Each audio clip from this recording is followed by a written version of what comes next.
ছোট ভাইয়ের আজকে সুন্নতে খাতনার অনুষ্ঠান, বাড়ি ভর্তি মানুষ, অনুষ্ঠান বাড়ি বলে কথা। বাট এই ছোট মানুষটার সাথে যে কি হতে যাচ্ছে সেইটা হয়তো সে নিজেও এখনো জানে না। যাই হোক, আজকের অনুষ্ঠান বাড়িটা খুব সুন্দর করে সাজানো হয়েছে। দুপুরে খাওয়া দাওয়া করলাম, আর এখন হবে আমার ছোট ভাইয়ের মুসলমানি, মানে যেটাকে বলা হয় সুন্নতে খাতনা। আমাদের এলাকায় এটাকে বলা হয় মুসলমানি, আর সেইটার জন্যই এখন আমার ভাই রেডি হচ্ছে। ও একদম ছোট মানুষ, ওর বয়স মাত্র 4 বছর। ও আসলে নিজেও জানে না ওর সাথে একটু পর কি হবে। দেখো কিরকম দুষ্টামি করতেছে, জিহ্বাটা বের করে রাখছে। একটু পরে ওকে নিয়ে আসা হলো বারান্দায়, আর এখানে ওর মুসলমানিটা করা হবে। বাট ও এখনো হয়তো বুঝতে পারতেছে না ওর সাথে কি হবে। ও যদিও খুব দুষ্টু, বাট এখানে আঙ্কেলের কথা খুব মনোযোগ দিয়ে শুনতেছে, যেটা বলা হচ্ছে সেইটাই করতেছে। ছোট্ট একটা মানুষ, ভয়ে আমারই একদম হার্টবিট বেড়ে যাচ্ছে, কি আর বলবো। বারান্দায় একদম সবার ভিড় জমে গেছে, বাট আমি খুব ভয় পাচ্ছিলাম, মানে এসবে আমার একটু ভয় লাগে। বাইরে ছেলের মুসলমানি করা হচ্ছে, আর এখানে ঘরের মধ্যে আমার চাচি দাঁড়িয়ে দাঁড়িয়ে দোয়া করতেছে।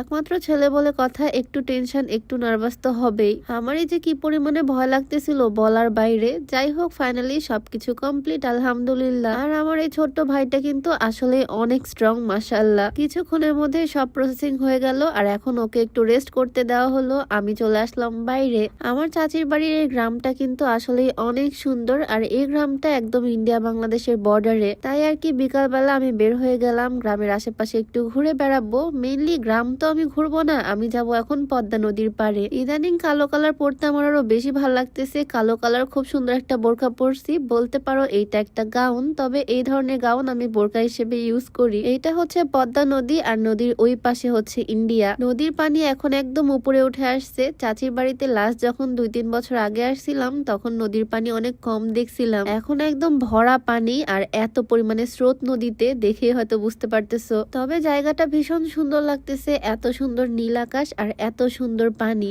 আচ্ছা, তোমাদেরকে একটু বলতে চাই, আজকে আমি যে সুন্দর ব্ল্যাক কালার বোরখা বা গাউনটা পরে আছি, এইটা আমার বিজনেস পেজ মাহার। ওপরের বডি থেকে শুরু করে হাতা খুবই সুন্দর প্রিন্টেড ফেব্রিক্স এর মধ্যে। হাতাতে ফ্রিল ওয়ার্ক করা আছে, আর এখানে ইলাস্টিক ইউজ করা হয়েছে। সাথে এই গাউনের ঘেরও প্রচুর। ব্ল্যাক আমার খুব পছন্দের একটা কালার, আর সাথে আছে কিন্তু ব্ল্যাক কালারই একদম 90 ইঞ্চি লম্বা একটা হিসাব। গাউনটা তোমাদের কাছে কেমন লাগলো অবশ্যই কমেন্টে জানিও, আর পছন্দ হলে অর্ডার করে ফেলো আমাদের ফেসবুক পেজ মাহা থেকে। আমি মাহা ফেসবুক পেজটা ডেসক্রিপশনে মেনশন করে দিব। তো নদীর পাড়ে অনেকক্ষণ ঘোরাঘুরি করলাম, আর তারপর এখন ফাইনালি বাসায় যাওয়ার পালা। এখানে আমরা থাকবো না, এক বেলার মধ্যে পুরো এলাকাটা ঘুরে বেড়ালাম, সাথে মজার মজার খাবার খেলাম, দাওয়াত বাড়ি বলে কথা। আর পেট ভরে খাওয়া দাওয়া করে এখন ফাইনালি আমরা রওনা দিচ্ছি। আচ্ছা, তোমরা যারা অনেক বেশি খাওয়া দাওয়া করো, কোনোভাবে ওজন কমাতে পারতেছো না, তোমরা চাইলে এই স্লিমিং টিটা ট্রাই করতে পারো। এটা সম্পূর্ণ প্রাকৃতিক উপাদান দিয়ে তৈরি। ওজন কমানোর সাথে সাথে গ্যাস্ট্রিকের সমস্যাটাও দূর করবে। এইটা বিউটি বাই লিম পেজ থেকে পেয়ে যাবা। পেজটা আমার রিসেপশনে মেনশন করে দেওয়া থাকবে, নাম্বারটাও স্ক্রিনে দিয়ে দেওয়া থাকবে। আমরা এখানে এসেছি দুপুরবেলা, আর বিকালের মধ্যেই আবারও সবাই মিলে রওনা দিয়ে দিলাম।